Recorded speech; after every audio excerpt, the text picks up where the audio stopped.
இப்போதே அமெரிக்கர்கள் பயப்படுகின்றார்களா? அமெரிக்காவுக்கு முழுமையான ஆதரவை வழங்கக்கூடியவர்களும் பயப்படுகின்றார்களா? நாங்கள் இன்னும் எங்களுடைய முழுமையான ஆட்டத்தை ஆரம்பிக்கவே இல்லையே. ஐக்கிய அரபு அமீரகத்திற்கு எதிராக மீண்டும் தாக்குதல்களை மேற்கொண்டிருக்கக்கூடிய ஈரானிய இராணுவத்தினரும் ஈரானின் தரமான காய் நகர்த்தல்களும் ஐநாவின் பாதுகாப்பு சபையில் அமெரிக்காவின் தலைமையில் முன்வைக்கப்பட போகும் புதிய தீர்மானம். இந்த தீர்மானத்தினை சீனாவும் ரஷ்யாவும் வீட்டோ செய்வார்களா? டொனால்ட் ட்ரம்ப் குறித்த தீர்மானத்தின் மூலமாக எவ்வாறான காய் நகர்த்தல்களை மேற்கொள்வதற்கு திட்டமிட்டுள்ளார்? ஈரானின் தாக்குதல்களினால் யுத்த நிறுத்தம் முறிவடையவில்லை, இது ஒரு தனி நடவடிக்கையாகும் என புலம்பி திரியும் அமெரிக்க போர் அமைச்சரும் கூட்டுப்படை தளபதியும் ஹிஸ்புல்லா இராணுவத்தின் உச்ச தாக்குதல்களும் இஸ்ரேலி ஆக்கிரமிப்புக்கும் லெபனானுக்கும் இடையிலான அடுத்த கட்ட கலந்துரையாடல்களும் காசாவின் கள நிலவரங்களும் சூடானிய அரசு இராணுவத்திற்கு எதிராக போரை விரிவாக்கும் ஐக்கிய அரபு அமீரகமும் இதற்காக களமிறக்கப்பட்டிருக்கக்கூடிய எத்தியோப்பியாவும். இது ஈரான் அப்டேட்டின் 131வது காணொலியாகும். இன்று மதியம் வெளியிட்ட காணொலியை பார்வையிடாதவர்கள் கீழே இருக்கக்கூடிய லிங்கினை பயன்படுத்தி குறித்த காணொலியை பார்வையிடுங்கள். அப்போது தான் செய்திகளுடைய தொடர்ச்சியை உங்களுக்கு தெளிவாக புரிந்து கொள்ள முடியும். ஈரானுக்கு எதிரான தாக்குதல்கள் ஆரம்பிக்கப்பட்டதற்கு பின்பு அடிமை அரபு நாடுகள் முழுமையாக முடக்கப்பட்டன. இந்த சந்தர்ப்பத்திலே ஐக்கிய அரபு அமீரகத்தினுடைய பிராந்திய செயற்பாடுகளும் முழுமையாக முடக்கப்பட்டிருந்தன. சூடானிய களத்திலே சூடானிய அரசு இராணுவத்திற்கு எதிராகவும் சூடானிய அரசாங்கத்திற்கு எதிராகவும் ஐக்கிய அரபு அமீரகம் பல ஆயுத குழுக்களை பயன்படுத்தி தாக்குதல்களை மேற்கொண்டு வருகின்றது. சூடானிய களத்திலே நடைபெற்று வரக்கூடிய உள்நாட்டு போரில் RSF படைகளுக்கு பயங்கரவாதிகளுக்கு முழுமையான ஆதரவை ஐக்கிய அரபு அமீரகம் வழங்குகின்றது. ஈரானுக்கு எதிரான போர் ஆரம்பிக்கப்பட்டதற்கு பின்பு மத்திய கிழக்கு நாடுகள் முழுமையாக முடக்கப்பட்டதற்கு பின்பு சூடானிய களத்திலே RSF படைகளும் பின்வாங்கி இருந்தார்கள். சூடானிய அரசு இராணுவம் பல தரைவழி தாக்குதல்களை மேற்கொண்டு பல இடங்களை மீண்டும் கைப்பற்றிக் கொண்டார்கள். மேலும் கடந்த 3 வாரங்களுக்கு மேலாக யுத்த நிறுத்தம் நடைமுறைப்படுத்தப்பட்டதனால் ஐக்கிய அரபு அமீரகத்தினுடைய செயற்பாடுகள் ஆரம்பிக்கப்பட்டு RSF படைகளுக்கு தேவையான ஆயுத பரிமாற்றமும் தொடர்ச்சியாக நடைபெற்றுள்ளது. அது மட்டுமல்லாமல் 3 மாதங்களுக்கு முன்பு எத்தியோப்பியா வழியாகவும் ஐக்கிய அரபு அமீரகம் சூடானிய அரசு இராணுவத்திற்கு எதிராக தாக்குதல்களை மேற்கொள்வதற்கு திட்டமிடுவதாக காணொலிகளில் குறிப்பிட்டிருந்தேன். இதற்காக எத்தியோப்பியா ஐக்கிய அரபு அமீரகத்திற்கு முழுமையான ஆதரவை வழங்கியுள்ளது. எத்தியோப்பியாவுக்கும் சூடானுக்கும் இடைப்பட்ட எல்லை பிரதேசத்தினூடாக தரைவழி தாக்குதல்களை மேற்கொள்வதற்கு ஐக்கிய அரபு அமீரகம் எல்லா விதமான காய் நகர்த்தல்களையும் மேற்கொண்டிருந்தது. எனவே இப்படியான நிலைமையில் நேற்றைய தினம் எத்தியோப்பியாவினுடைய எல்லை பிரதேசத்திலிருந்து சூடானிய அரசு இராணுவத்திற்கு எதிரான ட்ரோன் தாக்குதல்கள் ஆரம்பிக்கப்பட்டுள்ளன. சூடானிய தலைநகரில் இருக்கக்கூடிய விமான நிலையத்தினை இலக்கு வைத்தும் இந்த ட்ரோன் தாக்குதல்கள் மேற்கொள்ளப்பட்டுள்ளன. இந்த ட்ரோன் தாக்குதல்கள் எத்தியோப்பியாவினுடைய எல்லை பிரதேசத்திலிருந்தே மேற்கொள்ளப்பட்டிருப்பதாகவும் ஐக்கிய அரபு அமீரகத்தின் ட்ரோன்களே பயன்படுத்தப்பட்டிருப்பதாகவும் ஐக்கிய அரபு அமீரகம் எத்தியோப்பியா வழியாக RSF படைகளை களமிறக்கி இந்த தாக்குதல்களை மேற்கொண்டிருப்பதாகவும் சூடானிய அரசு இராணுவம் அறிவித்துள்ளது. மேலும் எத்தியோப்பியா மற்றும் ஐக்கிய அரபு அமீரகத்தினுடைய இந்த தாக்குதல்களுக்கு முழுமையான பதிலடிகளை வழங்குவதற்கு எங்களுக்கு எல்லா விதமான உரிமையும் இருக்கின்றது என சூடானிய அரசு இராணுவம் அறிவித்துள்ளது. எனவே சுருக்கமாக குறிப்பிடுவதாக இருந்தால் சூடான் மற்றும் எத்தியோப்பியாவுக்கு இடையிலான எல்லை பிரதேசத்தில் அடுத்த கட்ட போரானது விரிவடைய போகின்றது. இதற்கமைவாக சூடானிய அரசு இராணுவம் எத்தியோப்பியாவுக்கு எதிரான பதிலடி தாக்குதல்களையும் ஆரம்பிக்க போகின்றது. சூடானிய அரசு இராணுவத்திற்கு எதிராக சூடானிய மக்களுக்கு எதிராக ஐக்கிய அரபு அமீரகத்தோடு எத்தியோப்பியாவும் முழுமையாக களமிறங்க போகின்றது. இது ஒரு புறம் இருக்க சோமாலியாவின் களத்திலும் உச்சகட்ட பதற்ற நிலைமை ஏற்பட்டுள்ளது. சோமாலியாவின் களத்திலே ஆரம்பிக்கப்பட போகும் அடுத்த கட்ட போர் விரிவாக்கம் தொடர்பாக முன்னைய காணொலிகளில் தெளிவாக குறிப்பிட்டுள்ளேன். எனவே மத்திய கிழக்கு பிராந்தியத்தில் மாத்திரமல்லாமல் மத்திய கிழக்கோடு ஒன்றிணைந்திருக்கக்கூடிய ஆப்பிரிக்க நாடுகளிலும் போரானது மிகப்பெரிய அளவில் விரிவடைந்து செல்கின்றது என்பதனை எங்களுக்கு தெளிவாக புரிந்து கொள்ள முடியும். அடுத்து வெஸ்ட் பேங்க் பிரதேசத்திலே இஸ்ரேலி ஆக்கிரமிப்பு நிலத்திடர்கள் எவ்வாறு பலஸ்தீனிய மக்களுக்கு எதிரான கொடூரங்களை மேற்கொண்டு வருகின்றார்களோ அதே போன்று கிறிஸ்தவர்களுக்கு எதிராகவும் கொடூரங்களையும் அட்டூழியங்களையும் மேற்கொண்டு வருகின்றார்கள். இவை தொடர்பான பல தகவல்களை முன்னைய காணொலிகளில் குறிப்பிட்டுள்ளேன். மேலும் கடந்த 2 வாரங்களுக்குள்ளே வெஸ்ட் பேங்க் பிரதேசத்தில் அதுவும் குறிப்பாக ஜெருசலம் பிரதேசத்தில் கிறிஸ்தவர்களுக்கு எதிரான கிறிஸ்தவ மதகுருமார்களுக்கு எதிரான தாக்குதல்களுடைய எண்ணிக்கை அதிகரித்துள்ளது. மேலும் ஜெருசலம் பிரதேசத்தில் இருக்கக்கூடிய கிறிஸ்தவ தேவாலயங்களுக்கு முன்னால் செல்லக்கூடிய யூதர்கள் குறித்த தேவாலயங்களின் நுழைவாயில்களில் துப்பும் நடவடிக்கைகளையும் மேற்கொண்டிருந்தார்கள். கிறிஸ்தவ தேவாலயங்களை அவமானப்படுத்தும் வகையிலேயே இஸ்ரேலி ஆக்கிரமிப்பு யூதர்கள் இவ்வாறு நடந்து கொள்கின்றார்கள். மேலும் இது குறித்து இஸ்ரேலி ஆக்கிரமிப்பு தேசிய பாதுகாப்பு அமைச்சர் பென் குவிர் இவ்வாறு தெரிவித்துள்ளார். இஸ்ரேலியர்கள் கிறிஸ்தவர்கள் மீது துப்புவது ஒரு யூத பாரம்பரியம். நாங்கள் கிறிஸ்தவ தேவாலயங்களுக்கு எதிராக துப்புவோம், கிறிஸ்தவர்களுக்கு எதிராக துப்புவோம். இது எங்களுடைய யூத பாரம்பரியம். இதனை ஒரு குற்றமாக கருதக்கூடாது. மேலும் எங்களுடைய இந்த செயற்பாடுகளை யாராலும் தடுத்து நிறுத்த முடியாது. அவ்வாறு யாராவது கேள்விகளை எழுப்பினால் அவர்களுக்கு எதிராக நாங்கள் கடுமையான தண்டனைகளை நிறைவேற்றுவோம். மேலும் கிறிஸ்தவர்கள் மீதும் கிறிஸ்தவ தேவாலயங்கள் மீதும் துப்புவதனை நான் முழுமையாக ஆதரிக்கின்றேன். இந்த செயற்பாடுகளை நாங்கள் அதிகரிக்க வேண்டும் என இஸ்ரேலிய ஆக்கிரமிப்பின் வலதுசாரி அமைச்சர் பென்குவிர் தெரிவித்துள்ளார். அடுத்து காசாவிலே இஸ்ரேலிய ஆக்கிரமிப்பு ராணுவம் தொடர்ச்சியான தாக்குதல்களை மேற்கொண்டு வருகின்றது. கடந்த 48 மணித்தியாலங்களுக்குள் இஸ்ரேலிய ஆக்கிரமிப்பு ராணுவம் காசாவிலே 10க்கும் அதிகமான வான்வழி தாக்குதல்களை மேற்கொண்டுள்ளது. இஸ்ரேலிய ஆக்கிரமிப்பு ராணுவம் மஞ்சள் எல்லை பிரதேசத்திலிருந்து தற்போது செம்மஞ்சள் எல்லை பிரதேசம் வரையில் காசாவிலே விரிவாக்கியுள்ளது. இவை தொடர்பாக முன்னைய காணொளிகளில் தெளிவாக குறிப்பிட்டுள்ளேன். மேலும் தற்போது இந்த செம்மஞ்சள் நிற பிரதேசத்தையும் விரிவாக்குவதற்காகவே உச்ச வான்வழி தாக்குதல்களை மேற்கொள்கின்றது. மேலும் நேற்றிரவு 2 வாகனங்கள் இலக்கு வைத்தும் ட்ரோன் தாக்குதல்கள் மேற்கொள்ள கொல்லப்பட்டிருந்தன. இதிலே ஹமாஸினுடைய 2 கட்டளை தளபதிகள் படுகொலை செய்யப்பட்டிருப்பதாக இஸ்ரேலிய ஆக்கிரமிப்பு ராணுவம் அறிவித்துள்ளது. அடுத்து லெபனானுக்கும் இஸ்ரேலிய ஆக்கிரமிப்புக்கும் இடையிலான 3ஆம் கட்ட பேச்சுவார்த்தைகள் தொடர்பாக லெபனானினுடைய அடிமை ஜனாதிபதி ஜோசப் அவுன் இவ்வாறு தெரிவித்துள்ளார். நாங்கள் வரும் நாட்களில் 3ஆம் கட்ட பேச்சுவார்த்தைகளை ஆரம்பிக்கப் போகின்றோம். லெபனான் தொடர்பாக அமெரிக்க ஜனாதிபதி டொனால்ட் ட்ரம்ப் கூடிய கவனத்தினை செலுத்தி வருகின்றார். இது எங்களுக்கு கிடைத்திருக்கக்கூடிய மிகப்பெரிய வெற்றியாகும். மேலும் இந்த சந்தர்ப்பத்தினை லெபனான் பயன்படுத்திக் கொள்ள வேண்டும். அமெரிக்காவினுடைய முயற்சிகளுக்கு அமைவாக டொனால்ட் ட்ரம்பினுடைய கோரிக்கைகளுக்கு அமைவாக பேச்சுவார்த்தைகளை விரைவுபடுத்துவதற்கு நாங்கள் தயாராகவே இருக்கின்றோம்.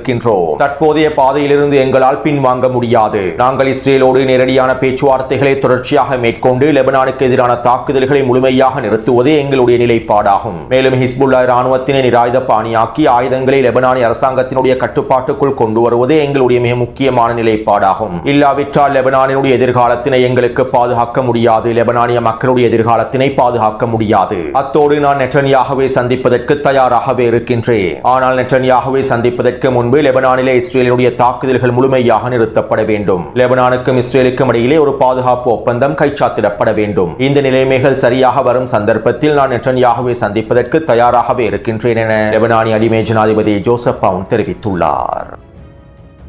அத்தோடு ஹிஸ்புல்லா இராணுவத்தினர் உச்ச தாக்குதல்களை மேற்கொண்டு வருகின்றார்கள். இதற்கமைவாக தெற்கு லெபனானினுடைய அல் பயாதா பிரதேசத்திலே இஸ்ரேலிய ஆக்கிரமிப்பு இராணுவத்திற்கு சொந்தமான ஆயுதங்களை ஏற்றிச் செல்லக்கூடிய வாகனங்களை இலக்கு வைத்து ட்ரோன் தாக்குதல்களை மேற்கொண்டுள்ளார்கள். இந்த தாக்குதலிலே ஆயுதங்களை கொண்டிருக்கக்கூடிய 2 வாகனங்கள் வெடிக்கச் செய்யப்பட்டிருப்பதாக தெரிவிக்கப்படுகின்றது. அதே போன்று தெற்கு லெபனானினுடைய தேர்மிமாஸ் பிரதேசத்திலே நிலை கொண்டிருந்த 4 இஸ்ரேலிய ஆக்கிரமிப்பு சிப்பாய்களை இலக்கு வைத்து ட்ரோன் தாக்குதல்களை மேற்கொண்டுள்ளார்கள். ஃபைபர் ஆப்டிக் ட்ரோன்களை பயன்படுத்தி இந்த தாக்குதல் கொல்லப்பட்டுள்ளன. இந்த தாக்குதலிலே 4 இஸ்ரேலிய ஆக்கிரமிப்பு சிப்பாய்களில் 3 பேர் கொல்லப்பட்டிருப்பதாக லெபனானிய ஆதாரங்கள் தெரிவிக்கின்றன. அதே போன்று அல் பயாதா பிரதேசத்திலே ஹிஸ்புல்லாவினுடைய ரதுவான் படைப்பிரிவினர் 3 பொறிகளை வைத்துள்ளார்கள். 3 கட்டிடங்களுக்குள்ளேயே இந்த பொறிகள் வைக்கப்பட்டுள்ளன. மேலும் இஸ்ரேலிய ஆக்கிரமிப்பு ராணுவத்தின் 2 படைப்பிரிவுகள் குறித்த பொறிகளுக்குள்ளே சிக்கியுள்ளார்கள். இந்த தாக்குதலில் மாத்திரம் 20க்கும் அதிகமான சிப்பாய்கள் கொல்லப்பட்டும் படுகாயங்களுக்கு உள்ளாக்கப்பட்டிருக்கலாம் என தெரிவிக்கப்படுகின்றது. அதே போன்று பயாதா பிரதேசத்திலே கட்டிடம் ஒன்றில் நிலை கொண்டிருந்த இஸ்ரேலிய ஆக்கிரமிப்பின் கட்டளை தளபதிகளையும் துணை தளபதிகளையும் இலக்கு வைத்து ஹிஸ்புல்லாவின் தியாக படைகள் தாக்குதல் ஒன்றை மேற்கொண்டுள்ளன. மேலும் இந்த தாக்குதலில் குறித்த கட்டிடத்திற்குள்ளே இருக்கக்கூடிய அதிகாரிகள் முழுமையாக அளிக்கப்பட்டிருப்பதாக தெரிவிக்கப்படுகின்றது. இருப்பினும் குறித்த தாக்குதல் தொடர்பான மேலதிக தகவல்களை இஸ்ரேலிய ஆக்கிரமிப்பு ராணுவம் வெளிப்படுத்தவில்லை. ஊடக தணிக்கைகள் மூலமாக இந்த இழப்புகள் முழுமையாக மூடிமறைக்கப்பட்டுவிட்டன. அதே போன்று தெற்கு லெபனானின் கவுசா பிரதேசத்திலே நிலை கொண்டிருக்கக்கூடிய 2 மெர்காவா பொருத்தாங்கி வாகனங்களையும் 3 புல்டோசர் வண்டிகளையும் இலக்கு வைத்து கவசதிர்ப்பு ஏவுகணை தாக்குதல்களையும் ட்ரோன் தாக்குதல்களையும் மேற்கொண்டுள்ளார்கள். இந்த தாக்குதலிலே இந்த மெர்காவா பொருத்தாங்கி வாகனங்களும் புல்டோசர் வண்டிகளும் அளிக்கப்பட்டுள்ளன, சிதைக்கப்பட்டுள்ளன. அதே போன்று இன்று மதியம் தேர்சிரின் பிரதேசத்திலே நிலை கொண்டிருக்கக்கூடிய புல்டோசர் வண்டியொன்றை இலக்கு வைத்தும் அதற்கு அருகாமையில் இருக்கக்கூடிய இஸ்ரேலிய ஆக்கிரமிப்பு சிப்பாய்களை இலக்கு வைத்தும் திடீர் தாக்குதல் ஒன்றை ரதுவான் படைப்பிரிவினர் மேற்கொண்டுள்ளார்கள். இந்த தாக்குதலில் புல்டோசர் வண்டியும் குறித்த பிரதேசத்திலே நிலை கொண்டிருக்கக்கூடிய 5க்கும் அதிகமான இஸ்ரேலிய ஆக்கிரமிப்பு சிப்பாய்களும் அளிக்கப்பட்டிருப்பதாக தெரிவிக்கப்படுகின்றது. அதே போன்று இன்று மாலை அல் பயாதா பிரதேசத்திலே 2 மெர்காவா போர்த்தாங்கி வாகனங்களையும் அளித்துள்ளார்கள். மேலும் குறித்த பிரதேசத்திலே 2 கட்டிடங்களை இலக்கு வைத்து ட்ரோன் தாக்குதல்களை மேற்கொண்டுள்ளார்கள். இந்த கட்டிடங்களுக்குள்ளே இருக்கக்கூடிய 4 இஸ்ரேலிய ஆக்கிரமிப்பு சிப்பாய்கள் அளிக்கப்பட்டிருப்பதாக தெரிவிக்கப்படுகின்றது. மேலும் இந்த தாக்குதலை தொடர்ந்து குறித்த பிரதேசத்திற்கு வருகை தந்திருந்த ஹெலிகாப்டரை இலக்கு வைத்தும் ஹிஸ்புல்லா இராணுவத்தினர் தாக்குதல்களை மேற்கொண்டுள்ளார்கள். இந்த தாக்குதலினால் குறித்த ஹெலிகாப்டரானது சேதமடைந்திருப்பதாக தெரிவிக்கப்படுகின்றது. இருப்பினும் இஸ்ரேலி ஆக்கிரமிப்பு ராணுவம் குறித்த ஹெலிகாப்டர் தாக்கப்படவில்லை என அறிக்கைகளை வெளியிட்டுள்ளது. ஆனால் லெபனானிய கள ஆதாரங்களுக்கு அமைவாக குறித்த ஹெலிகாப்டர் இலக்கு வைக்கப்பட்டு சேதமடைந்திருப்பது உறுதி செய்யப்பட்டுள்ளது. அதேபோன்று இன்று மாலை தேர் சிரியன் பிரதேசத்திலும் அல் பயாதா பிரதேசத்திலும் நிலை கொண்டிருக்கக்கூடிய 3 மெர்காவா பொருத்தங்கி வாகனங்களுக்கு எதிராக ட்ரோன் தாக்குதல்கள் மேற்கொள்ளப்பட்டுள்ளன. மேலும் குறித்த பிரதேசத்திற்குள்ளே ரத்வான் படைப்பிரிவினர் ஊடுருவி தாக்குதல்களை மேற்கொண்டுள்ளார்கள். கிட்டத்தட்ட 2 மணித்தியாலங்களுக்கு மேலாக துப்பாக்கிச் சூட்டு தாக்குதல்கள் மேற்கொள்ளப்பட்டிருப்பதாகவும் நேரடியான மோதல்கள் விரிவடைந்திருப்பதாகவும் தெரிவிக்கப்படுகின்றது. அடுத்து நேற்றிரவு ஃபுஜேரா துறைமுகத்தை இலக்கு வைத்து ஈரான் தாக்குதல்களை மேற்கொள்வதற்கு 1 மணித்தியாலத்திற்கு முன்பு ஈரானின் ஹெந்தலா ஹேக்கர்ஸ் குழுக்கள் ஃபுஜேரா துறைமுகத்தினுடைய அனைத்து தளங்களை இலக்கு வைத்தும் சைபர் தாக்குதல்களை மேற்கொண்டுள்ளார்கள். ஃபுஜேரா துறைமுகத்தில் இருக்கக்கூடிய பெட்ரோலிய நிறுவனங்களுக்கு எதிராகவும் எண்ணெய் உற்பத்தி தளங்களுக்கு எதிராகவும் மிக முக்கியமான பாதுகாப்பு வலைத்தளங்களுக்கு எதிராகவுமே இந்த சைபர் தாக்குதல் மேற்கொள்ளப்பட்டிருப்பதாக தெரிவிக்கப்படுகின்றது. மேலும் இந்த சைபர் தாக்குதலிலிருந்து ஃபுஜேரா துறைமுகத்தினை இன்னும் மீட்டெடுக்கவில்லை என்றும் ஃபுஜேரா துறைமுகத்தோடு சம்பந்தப்பட்டிருக்கக்கூடிய அனைத்து வலைத்தளங்களும் முழுமையாக முடக்கப்பட்டிருப்பதாகவும் தெரிவிக்கப்படுகின்றது. அத்தோடு ஈரானினுடைய வெளியுறவுத்துறை அமைச்சர் அப்பாஸ் அரக்சி அவர்கள் எக்ஸ் தளத்தில் இவ்வாறு குறிப்பிட்டுள்ளார். ஒரு அரசியல் நெருக்கடிக்கு இராணுவ தீர்வுகள் இல்லை என்பதனை ஹெர்முஸ் ஜலசந்தி பிரதேசத்திலே நடக்கக்கூடிய அனைத்து சம்பவங்களும் உறுதிப்படுத்துகின்றன. தற்போது பாகிஸ்தானிய மத்தியஸ்தர்கள் மூலமாக பேச்சுவார்த்தைகள் மேற்கொள்ளப்பட்டு வருகின்றன. நாங்கள் எங்களுடைய நிலைப்பாடுகளை பாகிஸ்தானிய மத்தியஸ்தர்களுக்கு தெளிவாக எடுத்துரைத்துள்ளோம். மேலும் தீய எண்ணம் கொண்டவர்களினால் மீண்டும் சகதிக்குள்ளே இழுத்துச் செல்லப்படுவதனை அமெரிக்கா கவனமாக கையாள வேண்டும். போர் மீண்டும் ஆரம்பிக்கப்படுவதனை அமெரிக்கா எச்சரிக்கையாக கையாள வேண்டும். ஐக்கிய அரபு அமீரகமும் அவ்வாறே செய்ய வேண்டும். நீங்கள் மிகவும் கவனமாக நடந்து கொள்ளுங்கள். ஹெர்முஸ் ஜலசந்தி பிரதேசத்திலே டொனால்ட் ட்ரம்ப் அறிமுகம் செய்திருக்கக்கூடிய ப்ராஜெக்ட் ஃப்ரீடம் என்கின்ற திட்டம் ஒரு முட்டுக்கட்டை திட்டமாகும். மேலும் இந்த திட்டம் முழுமையாக தோல்வி அடைந்துவிடும் என ஈரானிய வெளியுறவுத்துறை அமைச்சர் அப்பாஸ் அரக்சி அவர்கள் தெரிவித்துள்ளார். அதாவது ஈரானிய வெளியுறவுத்துறை அமைச்சர் அப்பாஸ் அரக்சி அவர்கள் அமெரிக்காவுக்கு எதிரான ஐக்கிய அரபு அமீரகத்திற்கு எதிரான மிரட்டல்களை வெளியிட்டுள்ளார். இப்படியான நிலைமையில் அமெரிக்க போர் அமைச்சர் பீட் ஹெக்ஸட் விசேட ஊடக சந்திப்பொன்றை நிகழ்த்தியிருந்தார். இதன்போது அமெரிக்க ஊடகவியலாளர்கள் அவரிடம் பல கேள்விகளை எழுப்பியிருந்தார்கள்.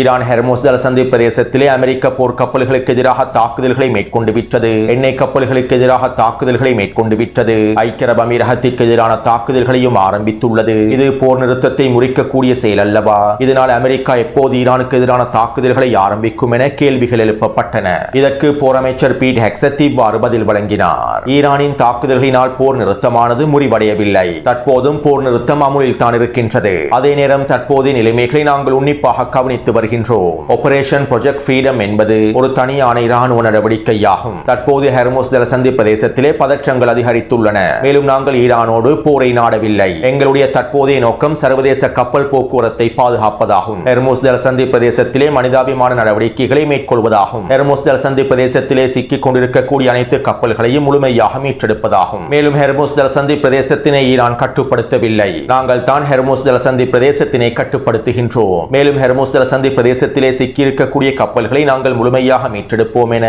போர் அமைச்சர் பீட் ஹெக்ஸட் தெரிவித்துள்ளார்.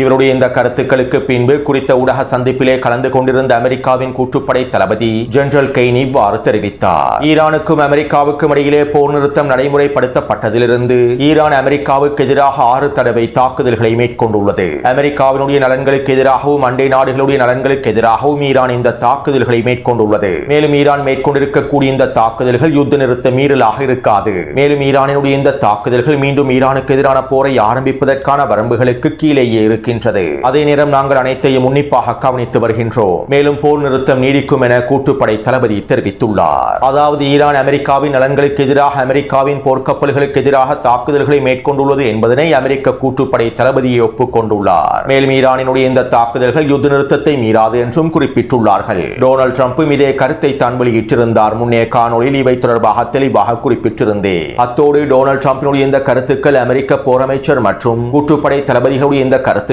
ஈரானுக்கு எதிரான இவர்களுடைய அடுத்த கட்ட சூழ்ச்சியையும் உறுதிப்படுத்துகின்றது. அதாவது ஈரானுக்கு எதிரான தாக்குதல்களை அமெரிக்கா அவசரமாக ஆரம்பிப்பதற்கு பயப்படுகின்றது. இதனால் தேவையான நேரத்தை பெற்றுக்கொண்டு இந்த வார இறுதியிலோ அல்லது சீனாவுக்கான விஜயத்திற்கு பின்போ தாக்குதல்களை மேற்கொள்வதற்கு திட்டமிட்டிருக்கலாம். இப்படியான நிலைமையிலே அமெரிக்காவினுடைய தலைமையில் ஐநாவின் பாதுகாப்பு சபையில் ஒரு முன்மொழிவு தீர்மானம் முன்வைக்கப்பட போகின்றது. அதாவது ஈரான் ஹெர்முஸ் ஜலசந்தி பிரதேசத்தினை முழுமையாக திறக்க வேண்டும். ஹெர்முஸ் ஜலசந்தி பிரதேசத்திலே கன்னிவெடிகள் முழுமையாக நீக்கப்பட வேண்டும். அத்தியாவசிய கப்பல் போக்குவரத்து அனைத்தும் முழுமையாக மேற்கொள்ளப்பட வேண்டும். எண்ணெய் கப்பல்கள், சரக்கு கப்பல்கள் பாதுகாப்பாக ஹெர்முஸ் ஜலசந்தி பிரதேசத்தினூடாக கடக்க வேண்டும். இவை அனைத்தையும் ஈரான் அவசரமாக நடைமுறைப்படுத்த வேண்டும் என்கின்ற கோரிக்கைகளை முன்வைத்தே ஒரு தீர்மானத்தினை முன்மொழிவொன்றை அமெரிக்கா ஐநாவின் பாதுகாப்பு சபையில் முன்வைக்கப் போகின்றது. இந்த தீர்மானம் நிறைவேற்றப்பட்டால் ஈரான் ஹெர்முஸ் ஜலசந்தி பிரதேசத்தினை திறக்க வேண்டும் என்கின்ற அடிப்படையிலேயே இந்த தீர்மானம் முன்வைக்கப்பட போகின்றது. ஈரானுக்கு எதிரான தாக்குதல்கள் மூலமாக, முற்றுகை மூலமாக ஹெர்முஸ் ஜலசந்தி பிரதேசத்தை திறக்க முடியவில்லை. இதனால் தற்போது டொனால்ட் ட்ரம்ப் ஐநாவின் பாதுகாப்பு சபையில் முன்மொழிவு ஒன்றை முன்வைத்து தீர்மானத்தை நிறைவேற்றி ஹெர்முஸ் ஜலசந்தி பிரதேசத்தினை முழுமையாக திறப்பதற்கு முயற்சி செய்ய போகின்றார். மேலும் இதற்காக சீனாவையும் ரஷ்யாவையும் பயன்படுத்திக் கொள்ளப் போகின்றார். முன்னைய காணொளியில் டொனால்ட் ட்ரம்ப் சீனாவிடம் விடுத்திருக்கக்கூடிய கோரிக்கைகள் தொடர்பாக தெளிவாக குறிப்பிட்டுள்ளேன். ஹெர்முஸ் ஜலசந்தி பிரதேசத்தினை திறப்பதற்கு சீனா முழுமையான ஆதரவை வழங்க வேண்டும் என டொனால்ட் ட்ரம்ப் கோரிக்கைகளை முன்வைத்திருந்தார். எனவே இதற்கமைவாக ஐநாவின் பாதுகாப்பு சபையிலே முன்வைக்கப்பட போகும் தீர்மானத்திற்கு ரஷ்யாவும் சீனாவும் வீட்டோவை பயன்படுத்தக்கூடாது என்பதற்கான காய் நகர்த்தல்களையே டொனால்ட் ட்ரம்ப் மேற்கொண்டு வருகின்றார். வருகின்ற 14ஆம் தேதி டொனால்ட் ட்ரம்ப் சீனாவுக்கான விஜயத்தை மேற்கொள்ளப் போகின்றார். இந்த விஜயத்திற்கு பின்பே ஐநாவினுடைய பாதுகாப்பு சபையில் குறித்த தீர்மானம் முன்மொழிவு முன்வைக்கப்பட போகின்றது. மேலும் இந்த தீர்மானத்திற்கு எதிராக சீனா வீட்டோவை பயன்படுத்தக்கூடாது என்பதற்கான காய் நகர்த்தல்களை டொனால்ட் ட்ரம்ப் சீனாவினுடைய விஜயத்தின் போது மேற்கொள்வார். மேலும் ரஷ்ய அதிபர் புட்டினோடும் கலந்துரையாடல்களை மேற்கொண்டு குறித்த தீர்மானத்தினை வீட்டோ செய்வதிலிருந்து ரஷ்யாவையும் தடுத்து நிறுத்துவார். இதற்கமைவாகவே தற்போது ஐநாவின் பாதுகாப்பு சபையில் குறித்த முன்மொழிவு முன்வைக்கப்பட்டு வேலை திட்டங்கள் மேற்கொள்ளப்பட்டு வருகின்றன. ஐநாவின் பாதுகாப்பு சபையிலே அமெரிக்கா முன்வைக்கப் போகும் முன்மொழிவுக்கு ரஷ்யாவும் சீனாவும் வீட்டோ செய்யாவிட்டால் குறித்த தீர்மானம் நிறைவேற்றப்படும். மேலும் குறித்த தீர்மானத்திற்கு ஈரான் முழுமையாக கட்டுப்பட வேண்டிய சூழ்நிலையை அமெரிக்கா உருவாக்கும். அதே நேரம் இந்த தீர்மானத்திற்கு கட்டுப்படாமல் இருப்பதற்கான எல்லாவிதமான உரிமையும் ஈரானுக்கும் இருக்கின்றது. மேலும் அவ்வாறு ஈரான் கட்டுப்படாவிட்டால் ஈரானுக்கு எதிரான அடுத்த கட்ட தாக்குதல்களை ஆரம்பிப்பதே டொனால்ட் ட்ரம்பினுடைய திட்டமாகும். எனவே இதற்கமைவாகவே தற்போது டொனால்ட் ட்ரம்ப் சீனாவை பயன்படுத்தி ஹெர்முஸ் ஜலசந்தி பிரதேசத்தினை திறப்பதற்கு முயற்சி செய்கின்றார். ஐநாவின் பாதுகாப்பு சபை தீர்மானத்தின் மூலமாக சீனாவின் ஆதரவோடு ஹெர்முஸ் ஜலசந்தி பிரதேசத்தை திறப்பதற்கு முயற்சி செய்கின்றார். அதே நேரம் சீனாவும் ரஷ்யாவும் குறித்த தீர்மானத்தினை வீட்டோ செய்யலாம், வீட்டோ செய்யாமலும் இருக்கலாம். டொனால்ட் ட்ரம்ப் சீனாவின் ஜனாதிபதியை நேரடியாக சந்தித்து கலந்துரையாடல்களை மேற்கொள்ளப் போவதனால் வீட்டோ தொடர்பான முடிவுகளை எங்களுக்கு முழுமையாக கணிக்க முடியாத நிலைமையே தற்போது ஏற்பட்டுள்ளது. அத்தோடு இப்படியான நிலைமையிலேயே இன்றைய தினம் ஈரானினுடைய வெளியுறவுத்துறை அமைச்சர் அப்பாஸ் அரக்சி அவர்கள் அவசரமாக சீனாவுக்கு விஜயம் செய்துள்ளார். டொனால்ட் ட்ரம்பினுடைய நிர்வாகத்தின் இந்த காய் நகர்த்தல்களுக்கு அமைவாக சீனாவோடு அவசரமாக பேச்சுவார்த்தைகளை மேற்கொள்வதற்காகவே இன்று மாலை ஈரானினுடைய வெளியுறவுத்துறை அமைச்சர் அப்பாஸ் அரக்சி அவர்கள் அவசரமாக சீனாவுக்கு விஜயம் செய்துள்ளார். மேலும் நாளைய தினம் ஈரானிய வெளியுறவுத்துறை அமைச்சர் சீனாவினுடைய தலைவரையும் ஏனைய தலைமைகளையும் சந்தித்து விசேட கலந்துரையாடல்களை மேற்கொள்ளப் போவதாகவும் தெரிவிக்கப்படுகின்றது. அத்தோடு இன்று மாலை ஈரானின் பாராளுமன்ற சபாநாயகர் முகமது கலிபாஃப் அவர்கள் இவ்வாறு தெரிவித்தார். ஹெர்முஸ் ஜலசந்தி பிரதேசத்திலே நாங்கள் விதித்திருக்கக்கூடிய புதிய சமன்பாடு வலுப்பெற்று வருகின்றது. அமெரிக்கா போர் நிறுத்தத்தை மீறியதன் மூலமாகவும் ஈரானுக்கு எதிராக முற்றுகையை விதித்ததன் விளைவாகவும் அமெரிக்காவும் அவர்களுடைய கூட்டாளிகளும் தற்போது மிகப்பெரிய சிக்கல்களை அனுபவித்து வருகின்றார்கள். தற்போதைய நிலைமையை தொடர்வது அமெரிக்காவுக்கு மிகப்பெரிய சிக்கலாகவும் மிகப்பெரிய இழப்பாகும். மேலும் நாங்கள் ஏற்படுத்தியிருக்கக்கூடிய புதிய சமன்பாடுகளுக்கு அமைவாக அமெரிக்காவினால் தாக்குப்பிடிக்க முடியாது. மேலும் நாங்கள் இன்னும் எங்களுடைய பதிலடிகளை ஆரம்பிக்கவே இல்லை. அமெரிக்காவின் கடற்படை முற்றுகைக்கு எதிராகவும் அதனுடைய கூட்டாளிகளின் வேலை திட்டங்களுக்கு எதிராகவும் நாங்கள் பல தரமான காய் நகர்த்தல்களை மேற்கொள்ளப் போகின்றோம். இவற்றை நாங்கள் இன்னும் ஆரம்பிக்கவே இல்லை. எனவே இனி வரக்கூடிய நாட்களில் பல சாகசங்களை எதிர்பாருங்கள் என ஈரானினுடைய பாராளுமன்ற சபாநாயகர் முகமது கலிபாஃப் அவர்கள் தெரிவித்துள்ளார்.